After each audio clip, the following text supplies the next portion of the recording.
Welcome back to Rise and Shine. Now, Thelonious Monk III calls jazz the universal music language of the planet Earth. And that's so right, yeah. And he should know his father, Thelonious Monk Jr., was one of the leading jazz musicians of our time. Wow. Now, T.S. Monk, as he likes to be called, is here to tell us about his most recent work and his mission to keep jazz alive forever. Yeah. Thanks so much for joining us. Oh, it's a pleasure to be here, Now, fellas. you know, your dad was one of the architects of jazz. Yes. How did he teach jazz to you? You know, he didn't really have anything to say about it, but what he did was he kept me on his legs, so I was able to be in the room with Miles Davis and Dizzy Gillespie and Charlie Parker and John Coltrane and all these people. Amazing. And he just let it sort of flow into me, because jazz is kind of a DNA kind of thing. It's really a lifestyle and a philosophy more than it is, you know, a technical thing. And so if you're around it, if you're surrounded by it, eventually it's just going to seep into you. And it seeps into you. You know, I became a musician, but had I not become a musician, the ideology behind it would still have been there, because jazz is about democracy. So jazz is about inclusion, it's about tolerance, it's about communication, it's about a lot of universal things that human beings do. I often say it's the most human of all the musical genres. Nicely put. Nice. Okay, so you're named after one of the most recognizable names in jazz, in jazz history. How was that following in his footsteps? You know, I've been beginning working on a project on a book called Growing Up Thelonious, because it was really a piece of work. You have to understand, when I was 5, 6 years old, people were coming to me and saying, "Do you know who your father is?" And I'm saying, "Well, yeah, it's Daddy." Right.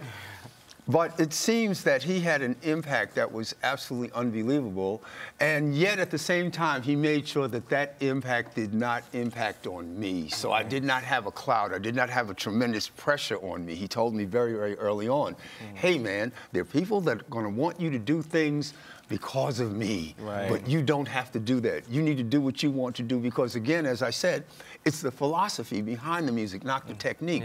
So he just brought his musical philosophy to me, and I ended up a musician. Wow, that's great. Now, you know, today everybody's about hip-hop, R&B, pop, Beyonce. You know, where do you think jazz fits in today's world? Because it certainly does. Like, I've been on the subway in New York City, and you have people, young people, playing jazz. Incredible. Yes. Well, it's because jazz is probably the most influential music and the most influenced music at the very, very same time. If you look around music in all the genres, for instance, the electric guitar, that comes from jazz. It didn't come from rock and roll. It got to rock and roll, but it didn't come from rock and roll. The up and down hi-hat, of disco, that was the great Art Blakey. The electric piano, that was Chick Corea and Herbie Hancock that brought that to the fore. And of course, artists like my father in particular brought a certain harmonic concept to the music that filtered down, trickled down to R&B music and rock and roll. And so therefore, when I'm working with youngsters, often I say, no monk, no funk.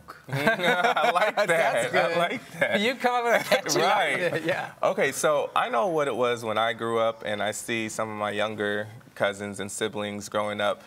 We always had music in school, you know, especially when we were younger. We would have different instruments that we had to use. So what do you feel about the lack of use today in arts in school? I could pine about jazz being neglected, but actually all of the arts got neglected during the austere years in the public school systems in this country, starting in the mid-'70s all the way through the 2000s. And it impacted everyone. But I have to say that hip-hop, I am so delighted that it was created, because it reinforced my feeling that, once again, particularly when minorities in this country have been left with nothing, they create something. You have to remember that jazz, there were no musical conservatories, there were no philanthropic people saying to all these ex-slaves, "Oh, here are musical instruments and here's some lessons for you."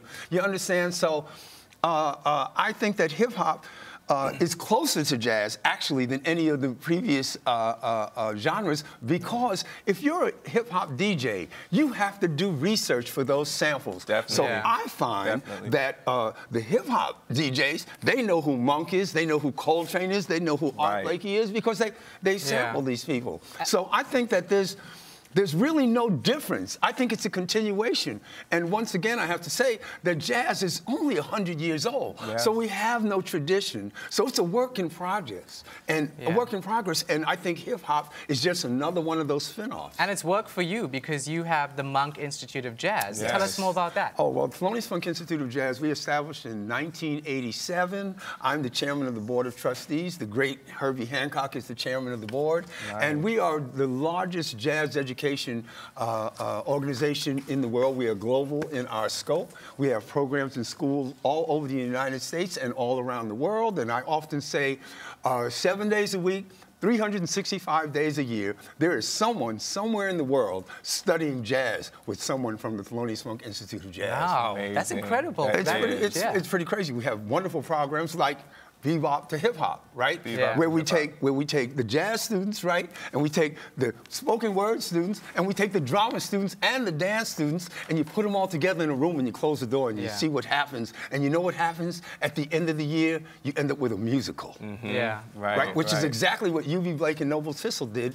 back at the turn of the century. Wow. And February, Black History Month. February. We hear that you are being honored at an event. I am being honored, and I am so... Congratulations. That's amazing. But you have to understand, I'm being honored along with the son of Marcus Garvey, the daughter of Malcolm X. I mean, these people... Huge. It's huge, but for all of us second-generation people, it's fantastic because it allows us to continue our parents' legacy. Right. And quite frankly, I have to say, in this country, it hasn't been that often that African-American legacy is in a national way celebrated, and so I feel very, very honored and humbled to be with the others that I'll be with. Yeah. Now, in 2017, your dad would have been 100 years old. Yeah. What do you think he would say about the state of jazz and your role in actually promoting it? Well, he would, for me, when it comes to me, he would say, the kid did learn how to swing,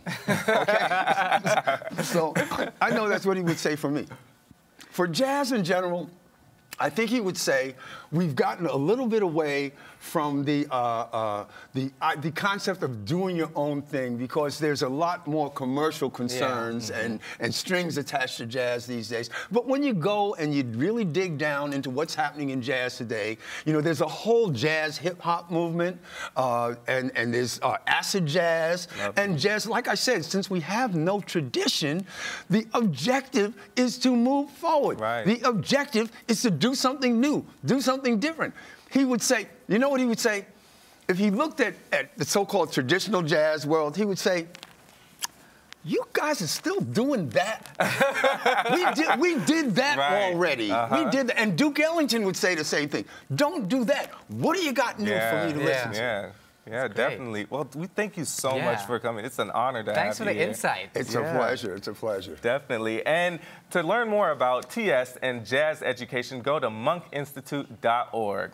Coming up, Arthur Bovino from thedailymeal.com has lots of useful cooking tips, even if you're a stranger in your own kitchen like me. We all know that. Stay tuned. You're watching Rise and Shine.